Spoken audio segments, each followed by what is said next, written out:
Namun, Huasu tidak takut. Menatap langsung ke kegelapan. Hanya semburan kebencian.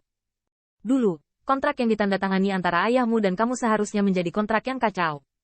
Heiju menyeringai, dan langit bergetar. Bukankah konyol mengatakan ini sekarang? Terlebih lagi, bisakah naga asli pada saat itu mengendalikan kekacauan? Huasu tidak mengatakan sepatah kata pun.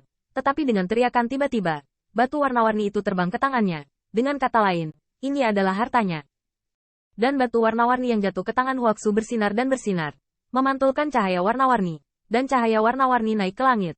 Terus-menerus menjalin. Memantulkan ribuan cahaya. Ribuan sinar cahaya menerpa langit dan memantulkan kegelapan. Yang mengubah dunia menjadi cahaya yang menakjubkan dan sejahtera. Batu warna-warni pada awalnya adalah sesuatu untuk memperbaiki langit. Pada saat ini, batu warna-warni muncul, dan langit yang diselimuti kegelapan akhirnya mengungkapkan alam semesta yang cerah. Batu warna-warni.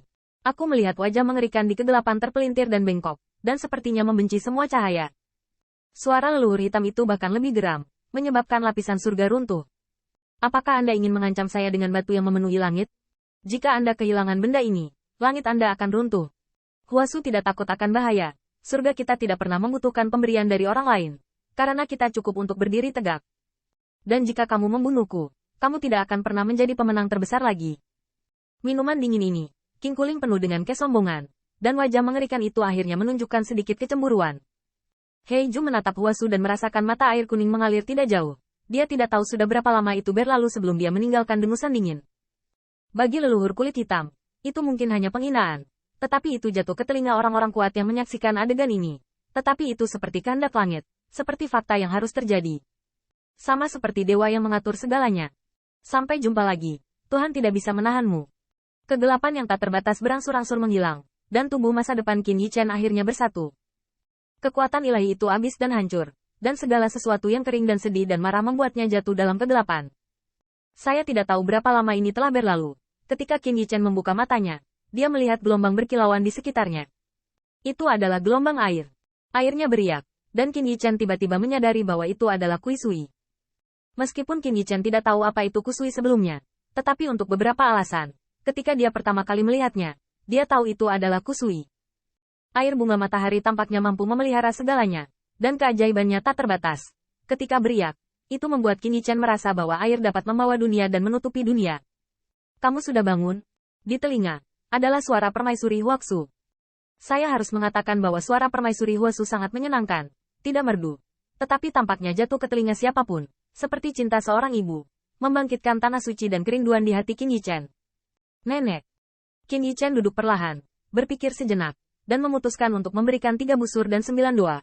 Karena dia tahu bahwa Huasu di depannya adalah nenek dari umat manusia, dan bahkan putri dari naga dan Phoenix sejati, salah satu leluhurnya. Kekuatan permaisuri Huasu sangat kuat. Qin Yichen seharusnya senang melihat langit lagi. Tetapi Qin Yichen tidak bisa tertawa sama sekali. Karena setiap kali dia mengangkat kepalanya untuk melihat Huasu, dia tidak bisa tidak memikirkan Jue Fang yang dingin dan sombong itu. Huasu pulih, tetapi itu dipenuhi oleh kehidupan Long Waner.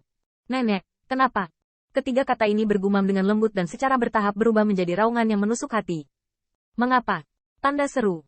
Ketiga kata ini sepertinya sudah lama disimpan di hati Qin Yichen. Sepertinya dia mengubur dirinya dalam-dalam ketika dia tahu bahwa dia adalah keturunan naga sejati dan betapa cemerlang leluhurnya. Pada saat ini, akhirnya pecah. Kenapa? Tanda seru. Kalian semua pasti tahu bahwa Wanar jauh lebih baik dariku. Wanar adalah naga berdarah murni, dan Wanar memiliki warisan leluhur.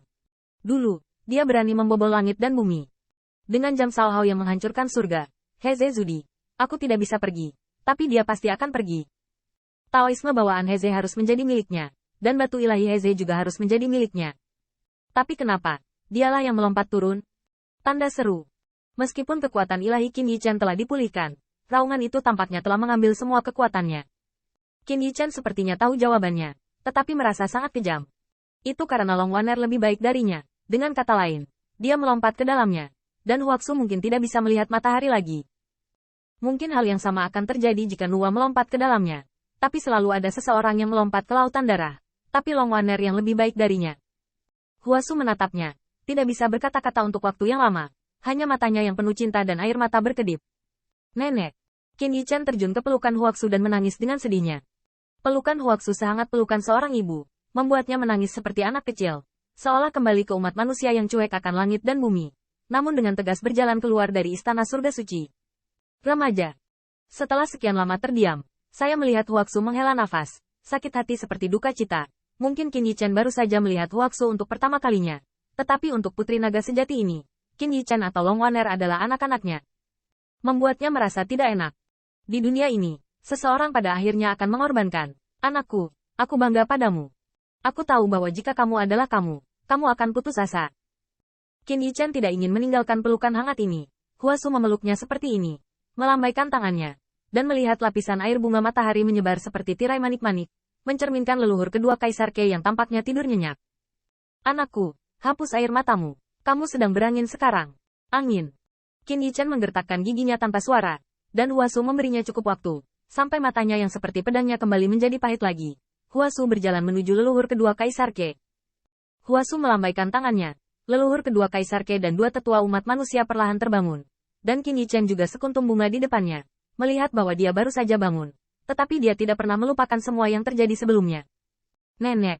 Feng Nianwu baru saja bangun. Dia tidak bisa membantu tetapi menerkam Huasu. Dia selalu menangis, dan sepertinya ingin menerkam kepelukan Huasu. Tetapi dia tidak bisa menahan perasaan tertegun ketika memikirkan usianya. Namun, Huasu tersenyum ramah dan membelai kepala Feng Nianwu. Anak-anak, kamu telah bekerja keras. Feng Nianchu juga terhuyung-huyung untuk bangun. Semua ini seperti mimpi. Tetapi itu bukan mimpi. Hanya saja kedua tetua umat manusia saling memandang dan ekspresi mereka tidak bisa membantu menjadi rumit. Permaisuri Huaxu pulih. Sementara Long Waner, keturunan yang sangat baik dari suku naga sejati, sepertinya menghilang selamanya. Nenek moyang Kaisar Ke terbangun dengan tergesa-gesa, melihat Huasu di depan mereka. Tetapi mereka terkejut dan tidak dapat berbicara sepatah kata pun saat menyembah. Masing-masing dari mereka tahu identitas Huaxu, dan itu lebih baik lagi. Istri Leize, Putri Naga dan Phoenix, nenek manusia. Semua ini cukup mengagumkan. Dan yang lebih penting, mereka semua tahu bahwa kekuatan Huasu sangat kuat. Dapat dikatakan bahwa naga sejati dan dewa ras manusia telah kembali.